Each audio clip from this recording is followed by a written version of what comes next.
If you think about what makes a great teacher, it's hard to define or to pin down.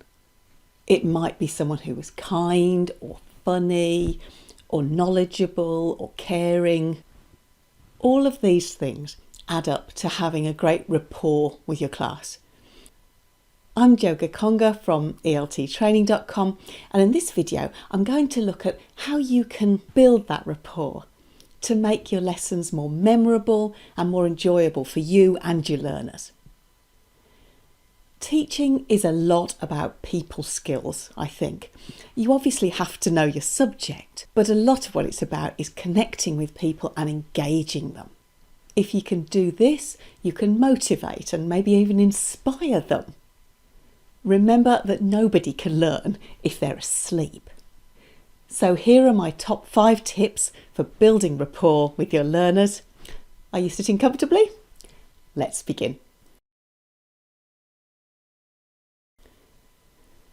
Let's start with an easy one, or maybe a deceptively easy one. Your body language and your attitude. There's nothing more uncomfortable than watching somebody in front of you who's feeling very nervous. And if you look like this as a teacher, your learners will find it very hard to relax. A quiet confidence is infectious and you need to project this. But, you say to me, I don't feel that way. I feel really nervous. Especially if you're a novice teacher or with a new class even, then this can of course happen. But you can definitely fake it till you make it with this one.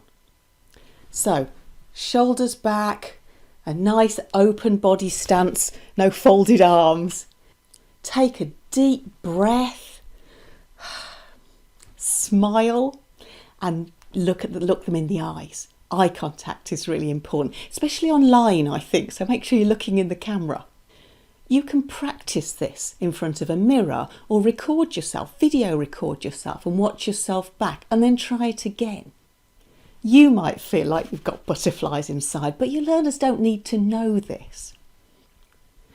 And as I said, I think this is actually especially important online. You perhaps have to be bigger and bolder in your body language because you're on that small screen. They don't have the presence of you there.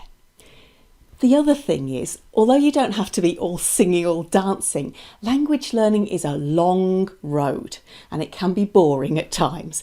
And so I think having an upbeat, enthusiastic attitude is helpful for learners. If you give them some of your energy, you'll probably find that it's reciprocated. Tip number 2. We've looked at what you look like. Now, how about what you say? We can break this down into a few points. The most important, try to be kind. Try to be empathetic with your learners as they miss their article for the umpteenth time or get the past tense wrong again. Remember that this isn't an easy thing to do, so try to be as supportive as you can and give praise, genuine praise for specific things, not just a general good.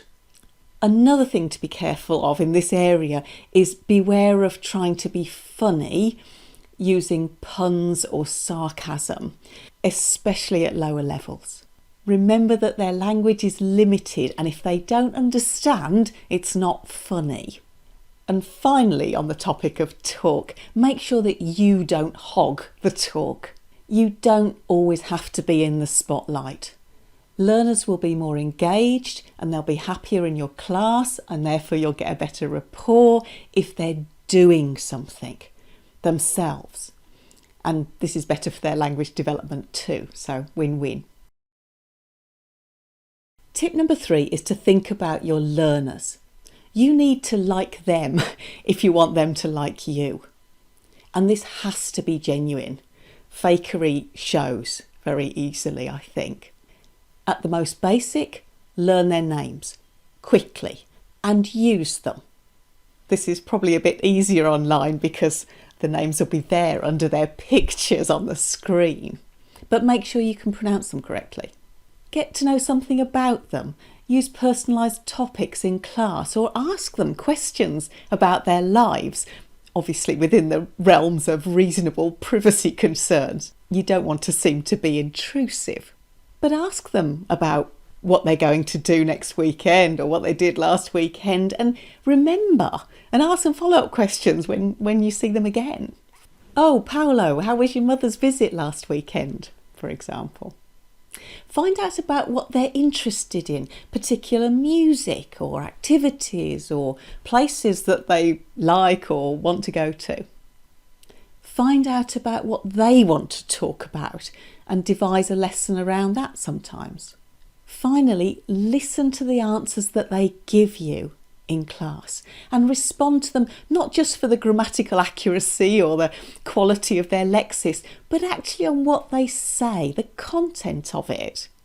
Respond in a human way. This fourth tip is really the flip side of the one I've just talked about. If you're trying to get to know them as people, then it's only fair that you tell them a little bit about yourself too. I don't think you should do this too often, and I think you have to be a bit more circumspect about this if you're teaching children or teenagers. But learners generally like knowing something about you as a person, and that helps to create a bond, I think. If you're talking about family, for example, and you're expecting them to tell you about theirs, then bring in a picture of yours.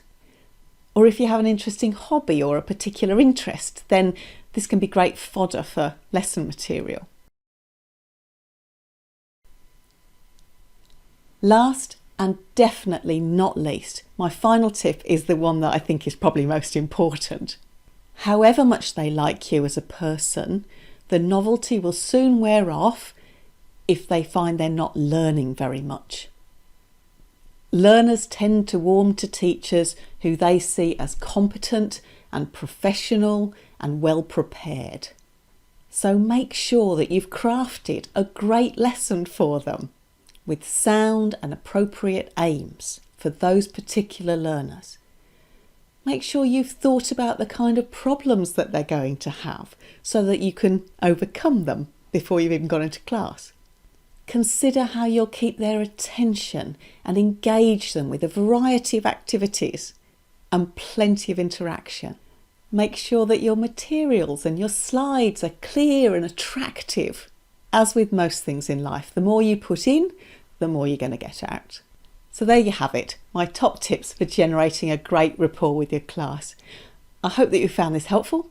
There are lots of other videos like this about classroom management on my free CELTA toolkit, so do go and have a look at that.